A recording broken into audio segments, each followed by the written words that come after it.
Hello, ladies and gentlemen.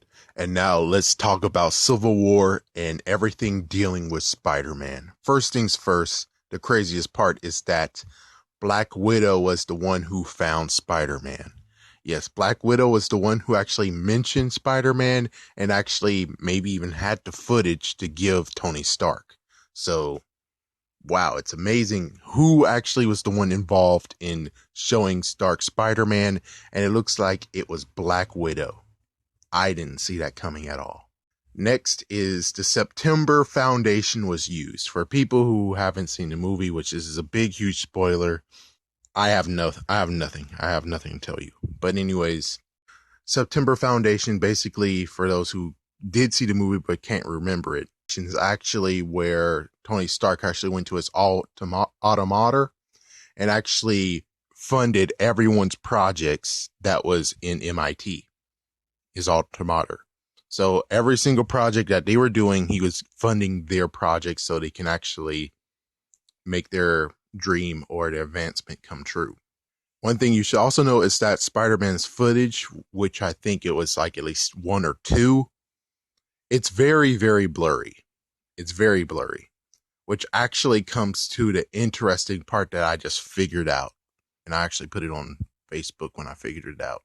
So for those who don't remember, way back when someone was like, there was a cosplayer in red and blue, I think what happened was that Tom Holland was dressed as the proto Spider-Man and everyone didn't even understand what was going on. But that was the proto Spider-Man suit that he was wearing during that time where someone said there's a cosplayer in red and blue.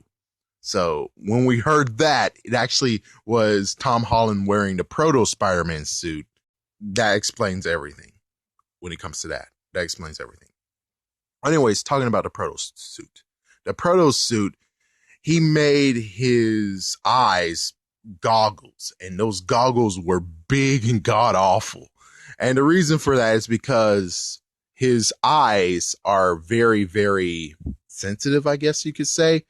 The idea is that his eyes need a certain help when it comes to looking at things.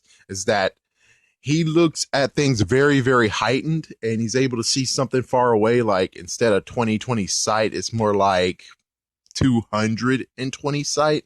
But of course, that's just a little guess. So he really needs help when it comes to focusing his eyes. So he needs help, and thus that also helps explains why his eyes move when it comes to the new suit. It's not because they need animated eyes, it's because he needs his eyes to help analyze things and keep him focused.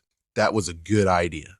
Another thing we know is that he was active for 6 months, which means he started in November 2015. Sadly, I have nothing to actually compare that to, so I tried. The webbing that he actually shoots is very, very realistic, and it's a good idea to actually talk about this here, is that they were thinking about organic webbing, but they actually wanted to make Peter Parker look very smart, so that's why they went with web cartridges. But I have to say the webbing looks very realistic. It looks somewhat similar to Amazing Spider-Man, just a little bit, but they made their own way, and it looks very, very nice. So anyways, the suit that we see in the movie that actually is Spider-Man, the new suit is very well detailed, and even though he does seem animated because, well, they are using CGI, I do have to admit he is very funny as well. They made him very, very funny, and there was one scene where Spider-Man got a surprise punch from Ant-Man, and wow, that was a good one. That was a good one. One thing you should note about Spider-Man's humor is that it is kiddie humor in a way, which for those who are like, what do you mean by that? I mean, it kind of is humor that you will hear teenagers and kids make. It was like very dogged down. It wasn't really anything that's like adult humor or naughty humor. It actually was him centered as a high schooler doing humor, which I think that's good. I mean, it's very weird because this is the first time ever we truly had a very young Spider-Man, but I think they did nail it. They nailed it. So the back logo in the first time ever is actually the original insignia that always was on them. For many people, if you notice Sam Raimi's and Amazing Spider-Man, they only had quotations, a jagged Spider-Man symbol on the back. This time he actually has the arachnid symbol. This is the first time ever they actually did that. First time ever. The webs on his costume are very well done. Even if it's CGI, I think is very, very well done.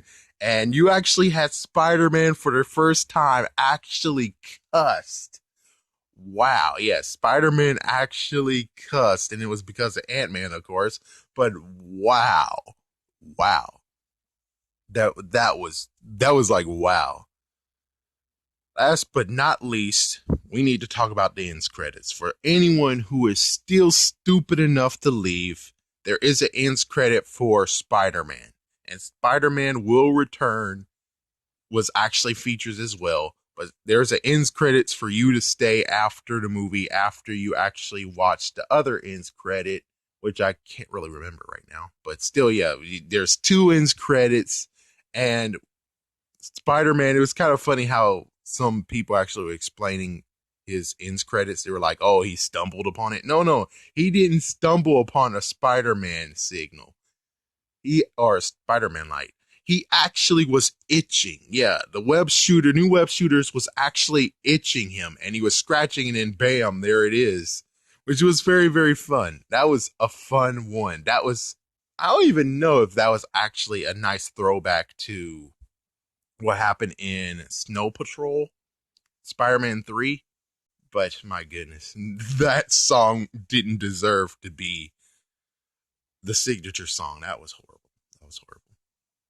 But anyways, yes, that's basically mostly all of Spider-Man's anything that was in the movie. Spider-Man, I think, was a that was a good one. I have to admit, that was a good one. It was funny that they actually made a joke to the fact that Aunt May seems a bit young, which I agree. She does seem a bit young.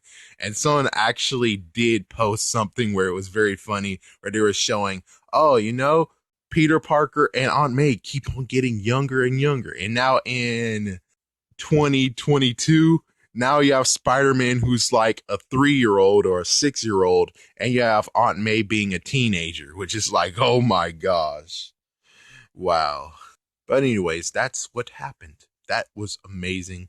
Amazing movie. Can't wait to see what happens with Spider-Man.